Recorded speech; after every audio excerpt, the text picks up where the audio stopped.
We know you lamented all season that when Kevin Durant joined July 4th, that the regular season was going to be terrible. You cover all the games, you'd have to travel, etc. But you said, Stephen A., that you were still excited for the finals, for this rubber match clash of the Titans, but now we're on the verge of a sweep. So paging LeBron James, here's his thoughts on dynasties in the NBA.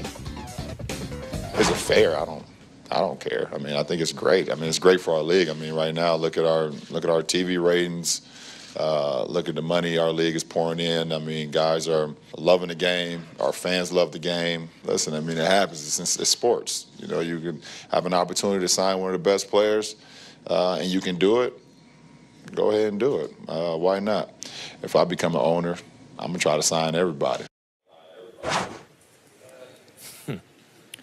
Stephen A., so have these finals proved your point that Durant ruined the season? Yeah, it has in my estimation. But when I hear those words from LeBron James, I'm really disappointed. You know, people think, let me be very, very clear. I'm not playing.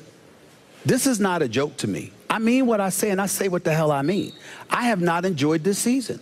I have been to a handful of games this year. You are talking about somebody that has covered the NBA for over 20 years, that went to a minimum of 150 games a year throughout the last 20 years. I've covered this league. All of these folks that want to talk about it, they talk about the blogosphere, and you got beat writers, and then you got feature writers, and then you got radio personalities. Well, guess what? I've done it all. I was a beat writer for 15 years. Okay, I covered the NBA as a columnist, as an NBA columnist. Then I became a general sports columnist. Plus, I host a radio show. Plus, I host a national television show. I've done it all. And I'm telling you right now, if it were not for the greatness of the NBA and how interesting and compelling it was, I wouldn't be sitting here today like this. So I have the NBA and the product that they've put forth for the last few decades to be thankful and grateful for that opportunity, obviously, of course, with ESPN. And to watch what has transpired this year and to have people have this blasé attitude towards what we're witnessing is incredibly alarming to me. Kevin Durant, I want to put into perspective because his mother's going to get at me and she can't wait until he wins the championship so she can come back on the show and get at me. And listen, look, I love her. I love all the NBA moms. They know that. But here's the reality. Kevin Durant is not some marginal player. Kevin Durant is not some average player. Kevin Durant ain't even a star. He's a superstar. Kevin Durant is one of the top 2 to 3 players on the planet. He's 6'11". He could score 30 in his sleep. He may end up his career as the all-time leading scorer in the history of the game of basketball. And he was on a team that was 48 minutes away, not once, not twice, but 3 different times from a berth to the NBA Finals. He loses to that team. And then a month later, he signs with them. And they're the all-time winningest. Hold on. They're the all-time, They're the all-time winningest team in a single season. They have the greatest shooting backcourt in the history of basketball. And unlike LeBron when he went to South Beach, there's nothing to really develop other than his individual chemistry, which is easy because he's so unselfish as a star. All of those things come into consideration. And I'm saying, yo, the level of competition, you know, competitive fervor and all of that comes with it, I had been stripped of until these finals arrived. I'm talking about as it pertains to the Warriors. Now you're stripped again. You are making the mistake that many in the media often make, as though you're speaking for all the fans. Yes, you're in the media, so you have to go here, you have to go there, knowing that there's no hope, go to all these different locations. And as a member of the media, it wears on you. But let me tell you what fans experience. Oh, really? Yep. I want to hear this. Let me tell you what fans experience. So you know what the fans experience more than me. Yeah. I want to hear this. In the nosebleeds. In life, there are trade-offs. Okay. All the time. No matter how good an opportunity is that you take, you've traded something else off. You can only live one life. Fair enough. Well, you choose this door, that door closes. Yeah. That's the way it goes. Okay. This Warriors team is discussed as maybe the best ever. Okay? Mm-hmm. This is what happens during a season where you're witnessing maybe the best ever. So if your argument is that the Warriors ruined the season, what you are also necessarily arguing is you never want to witness the best team ever. The 71-72 Lakers won 33 in a row, destroyed everyone, won the championship. The 95-96 Bulls won 72 games, destroyed everyone, won the championship. And now this Warriors team rampaged through the league. They're going to win the championship. If you are saying that they ruined the season, you are also necessarily saying that you're someone who never wants to live through a season watching the best team that ever do it. That's your prerogative, because it does take drama out of the season.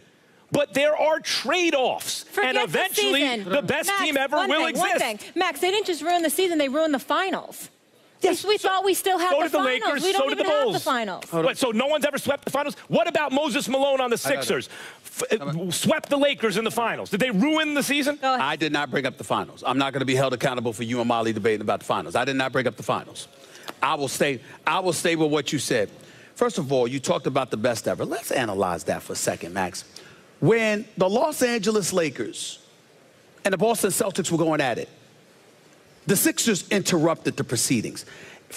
Not just from the standpoint of winning the championship in '83. There were times where we literally looked at Dr. J, Julius Erving, and the crew, even when they had Darryl Dawkins, Caldwell Jones, they had Andrew Toney, they had Maurice Cheek, stuff like that. We thought that, okay, this could go either way, and then Dr. J came up short. When the Pistons couldn't get over the hump with Detroit, they had a chance. When the Bulls couldn't get over the hump with Detroit, they had a chance. What I'm saying to you is this: we were waiting for something special other than just the finals, because we anticipated. Suspense was provided to us. That's how the league became what it was. It was on tape delay when Commissioner Stern took it over. All of a sudden, it's now become a multi-billion-dollar conglomerate. Why? Because they sold suspense. So what's the question? So what I'm saying to you is this: this year, what happened was, I'm not talking about the underlings competing against one another. I'm talking about the absence of competition until the finals. I'm saying to you that... Time out. Wait, hold, because I have other points to make, too. Hold on a second. Really? Yes. I'm bringing up 95, 96 Bulls. I didn't get to y'all. Hold on.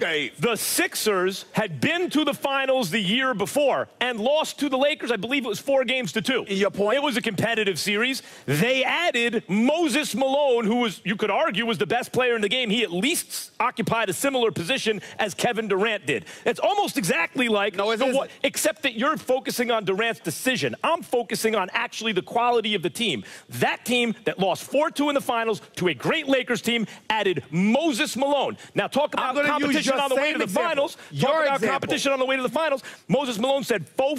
That was his prediction for the playoffs. Went 4-5-4. They went 4-5-4. And by the way, had it not been for Kawhi's injury, clearly Golden State would have lost at least one game. They were losing by 23 points. It's almost the exact same thing. They were going to win that game. I'm saying, I believe they were going to win that game, but let's be clear, Golden State could have come back. The odds are less than 1%. Wait, you're going to come back down 23. Less than 1%. Less than you want to call Nate Silver and find out? First of all, let's get Nate.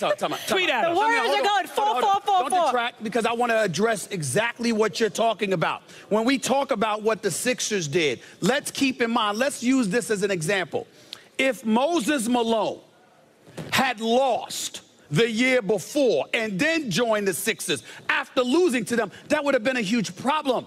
I'm saying to you... How does that change this season's actual competition? Because what I'm saying to you is that the competition for the Warriors was compromised by the very individual who elected to join them. So the story leading up to the season is bothering you. But the actual events that occurred in the season, the actual lack of competition doesn't bother you. Yes, it does bother me. You don't want to see... You are not interested in ever living through the season watching the greatest team ever. That's what you're saying. I am not interested, my last point, and I'll leave it alone. I am not interested in watching a guy join a team he was competing against on that happened the previous season. Hold on, Max. On a championship level. If Kevin Durant had lost to the Warriors in the first round, you wouldn't hear me like this. That didn't happen this season. That happened last offseason. Max, try.